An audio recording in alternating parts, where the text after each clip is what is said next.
Bonjour et bienvenue dans cette vidéo. On essaiera d'exposer la méthodologie d'attaque dans tout ce qui concerne le pentesting des réseaux sans fil, autrement dit le pentesting de WLAN, mais aussi on verra comment vous devrez présenter vos rapports, ainsi faire part de vos trouvailles, comme on dit, donc d'une façon efficiente et pouvoir régler le problème le plus rapidement possible. Le plan de la présentation sera le suivant. Nous allons commencer par une petite introduction, suivie par les tests de pénétration des réseaux sans fil, autrement dit, comment on va s'y prendre, mais aussi on va essayer de détailler chacune des étapes qu'on va pouvoir utiliser. Donc, on va commencer par la planification, la découverte, l'attaque, et enfin on va finir par le reporting. Je le rappelle, en tant que consultant, la phase la plus importante pour moi est l'élaboration du rapport. C'est ce qui me permet de faire part de mes trouvailles, mais il faut aussi savoir comment présenter votre travail, comment le valoriser, parce que les gens ne seront pas là derrière vous à voir les techniques que vous avez utilisées, ils seront pas là en train de vérifier tout ce que vous avez pu effectuer, mais vos trouvailles, tous vos efforts seront au sein du rapport. Donc je vous le dis, il faut favoriser l'instauration d'un rapport qui est extrêmement minutieux. C'est ce qui vous permettra d'exposer à bien votre travail.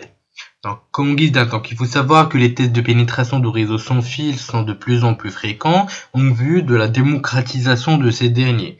Donc, tout pentester qui va se lancer dans le pentesting des réseaux sans fil doit absolument avoir une méthodologie.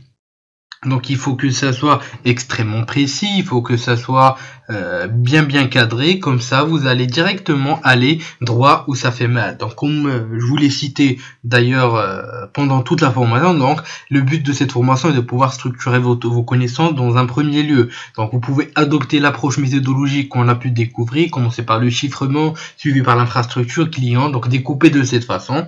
Mais aussi vous pouvez avoir une autre méthodologie, donc il faut juste avoir une structuration de vos besoins par rapport à ce que vous avez dans le terrain. Donc bien sûr, comme on l'a cité dans le slide précédent, le reporting de vos trouvailles est extrêmement important et c'est ce qui fait de vous un bon pentester, un bon consultant, c'est de pouvoir effectuer des rapports de qualité par rapport aux efforts que vous avez effectués. Donc il faut savoir valoriser son travail et pouvoir effectuer une remontée d'informations au niveau managériel le plus efficient possible. Donc concernant les tests de pénétration des réseaux sans fil, comme on l'a cité, il est très important de suivre une méthodologie très accrue, mais aussi vous pouvez suivre des standards de l'organisation dans laquelle vous travaillez. Donc c'est très important parce que il faut toujours aller dans le sens de l'entreprise, donc de l'organisation dans laquelle vous êtes. Bien sûr, il y a des phases managériales, donc des phases concernant donc les principales phases d'un test de pénétration des réseaux sans fil, donc comme on vient de le citer, d'un niveau managérial, donc d'un niveau de suivi donc global et non technique. Donc on va toujours commencer par un planning, donc la planification est très importante avant de pouvoir attaquer la chose. Donc c'est là où on va pouvoir découper, c'est là où on va pouvoir choisir les approches qu'on va effectuer, etc. Suivi par la découverte, donc on va essayer de découvrir les différents services, etc.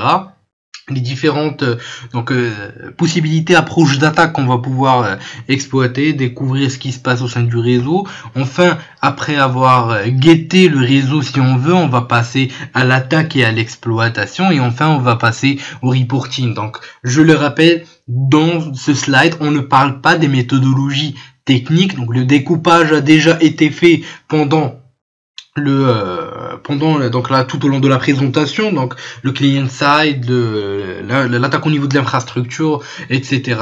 Donc là on est en train de parler de standards de tests de pénétration des réseaux sans fil, donc les approches, donc la politique d'approche si on veut d'un point de vue organisationnel et non d'un point de vue technique. Bien sûr vous pouvez adapter l'approche par rapport à l'organisation, je le rappelle, à laquelle vous êtes, donc cela dépendra encore une fois de là où vous travaillez. Donc tout change au fur et à mesure que vous changez d'organisation et d'entreprise. Donc vous aurez des entreprises qui voudront la phase d'attaque, d'autres qui voudront juste déceler les vulnérabilités potentielles si on va au sein du réseau et skipper la phase d'attaque, passer directement au reporting, etc. Donc cela dépendra encore une fois, de là où vous travaillez, du type de contrat que vous avez.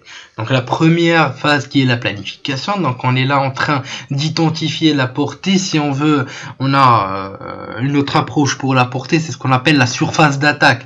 Donc on va essayer d'identifier la location, donc les exploitations possibles, s'il y a des DOS ou pas. Donc on va essayer d'analyser le maximum la surface d'attaque afin de pouvoir avoir une certaine estimation, aussi bien sûr au niveau d'un point de vue donc financier, mais aussi temps d'attaque, etc. Donc cela restera un point extrêmement intéressant. Donc il faut bien analyser la surface d'attaque, bien analyser la portée de vos attaques avant de passer à l'attaque. Bien sûr, plus vous aurez de surface d'attaque, plus vous aurez bien sûr une surface d'attaque qui est assez grande, mais plus vous irez dans un point de vue qui est exploitation, plus la surface d'attaque va se rétrécir, parce que bien sûr tout ce qu'on aura pu découvrir d'un point de vue théorique ne sera pas effectif quand vous serez en train d'exploiter, sans oublier bien sûr le côté légal de la chose. Et n'oubliez jamais de signer un NDA, donc un Non-Disclosure Agreement. Donc c'est très important, donc c'est pour la confidentialité par rapport à l'entreprise dans laquelle vous travaillez, donc il faut que ça soit très précis. Le côté légal n'est pas à négliger, donc cela dépendra du pays dans lequel vous êtes bien sûr.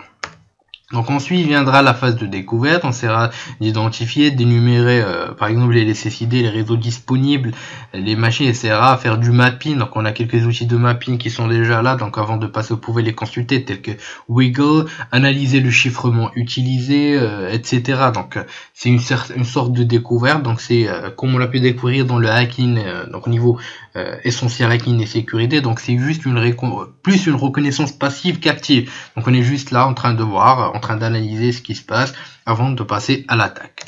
Et ensuite la phase d'attaque, vous pouvez attaquer comme vous voulez.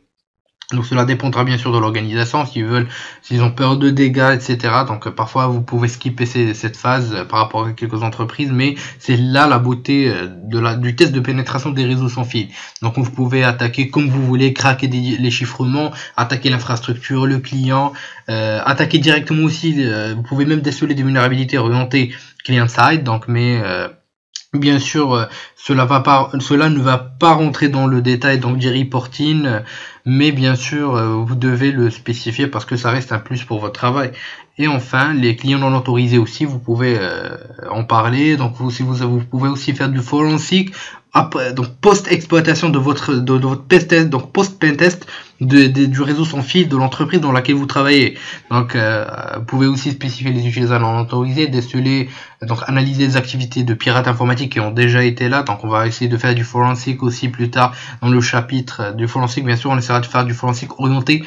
Donc réseau sans fil, donc on verra comment ça se passe, tout. Donc mais pour l'instant, il faut se focaliser sur l'attaque, exploiter au maximum, faites vos screenshots afin de présenter votre travail d'une manière parfaite. Bien ensuite, le reporting, donc comme on l'a cité, il faut spécifier tous les niveaux, donc aussi bien donc l'approche managériale, l'approche organisationnelle que vous avez suivie, l'approche technique, mais aussi très bien parler de vos trouvailles. On va aussi donc concernant les reporting dans les réseaux sans fil, vous devez parler à propos de tout, donc la description des vulnérabilités, le niveau de danger, les entités affectées, le type et la correction. Donc c'est extrêmement important de suivre ces étapes. Donc vous allez finir bien sûr par un annexe qui concerne les étapes que vous avez pu suivre. Donc vous trouverez dans l'onglet ressources tout ce qui concerne donc le reporting des réseaux sans fil, donc un exemple de rapport qui vous sera très utile pour la suite. Donc pendant cette présentation, nous avons pu avoir une petite approche méthodologique des tests de pénétration des réseaux sans fil, avoir une petite idée donc du terrain, comment ça se passe, mais aussi comment établir nos rapports. Donc je le rappelle et j'insiste sur ce point, le reporting c'est votre valeur, c'est la valeur de votre travail, il faut très bien bosser dessus. Sur ce, je vous dis merci de votre suivi et à la prochaine vidéo sur Alpha.